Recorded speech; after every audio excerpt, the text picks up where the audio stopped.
Hello guys, welcome back to ராய்ராஸ் vlog. நம்ம இன்றைக்கி இந்த vlogல டெம்பிள் vlog தான் பார்க்க போகிறோம். இது வந்து எங்கள் மயிலாப்பூர் ஏரியாவில் இருக்கிற ஒரு கோவில். இது வந்து நாங்கள் சின்ன வயசுலேருந்து நான் வந்து 9th ஸ்டாண்டர்ட் படிக்கும் போதே இந்த பிரதோஷம் கோயிலுக்கு நான் பிரதோஷ டைமில் நானும் மம்மியும் வந்துடுவோம் இந்த கோயிலுக்கு. நான் இன்றைக்கி வந்து எங்கள் மம்மியோட தான் வந்திருந்தேன். இந்த vlog வந்து நேற்று பிரதோஷம் அப்போ எடுத்தது. நான் இன்றைக்கி தான் என்னால் அப்லோட் பண்ண முடிஞ்சது.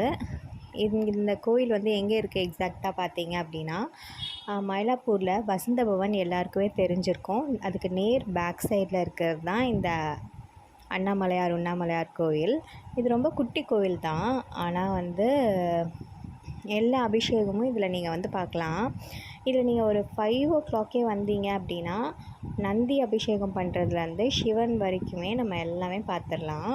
நான் வந்து பால் அபிஷேகம் பண்ணுவாங்க, தயிர், நெக்ஸ்ட்டு இளநீர், மஞ்சள், அடுத்ததாக சொர்ண அபிஷேகம் பண்ணுவாங்க. இதெல்லாம் பண்ணி முடிச்சுட்டு நெக்ஸ்ட்டு ரைட் சைடில் ஒரு அண்ணாமலையார் இருப்பார் குட்டியாக, அவருக்கு வந்து அபிஷேகம் பண்ணிவிடுவாங்க. அந்த கேப்பில் வந்து இந்த மூலஸ்தானத்துக்கு வந்து அலங்காரம்லாம் பண்ணிவிட்டு கரெக்டாக ஒரு 6 மணி அளவில் பூஜை ஆகிடும். தென் வந்து லாஸ்ட்டாக பிரசாதமும் கொடுப்பாங்க இந்த கோவிலில். நிறைய பெரிய கோவிலில் நீங்கள் கூட்டமாக இருக்குது, பார்க்க முடியல அப்படின்ட்டு இருக்கீங்க அப்படின்னா இந்த கோவிலுக்கு கண்டிப்பாக நீங்கள் ஒரு நாள் வந்து விசிட் பண்ணுங்கள். ரொம்ப நல்லா பீஸ்ஃபுல்லாக இருக்கும். இந்த கோவில் யாரெல்லாம் வந்திருக்கீங்க அப்படின்ட்டு எனக்கு கமெண்ட் செக்ஷனில் சொல்லுங்கள். நான் வந்து இந்த கோவிலுக்கு வந்து நானும் என்னோடய ஹஸ்பண்டும் சிவராத்திரி டைமில், மகா சிவராத்திரி டைமில் வந்திருந்தோம்.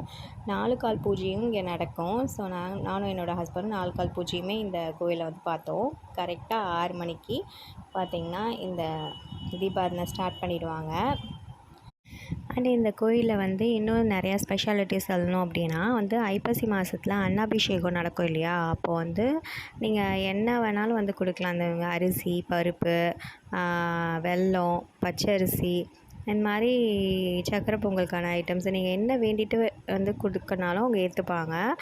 அண்ட் வந்து அன்னாபிஷேகம் அன்றைக்கி அந்த அன்னத்தினாலேயே வந்து சிவனை அலங்காரம் பண்ணியிருப்பாங்க. அது வந்து பார்த்தா ரொம்ப நல்லது. அண்ட் பௌர்ணமி அப்போது வந்து பூஜையும் நடக்கும். ஈவினிங் டைமில் அன்னதானமும் கொடுப்பாங்க. கண்டிப்பாக ஒரு நாள் வந்து விசிட் பண்ணுங்கள். இது வந்து எங்களுக்கு அன்றைக்கி பிரசாத சாப்பாடு. இந்த vlog பிடிச்சிருந்தா லைக் பண்ணுங்கள். Bye friends.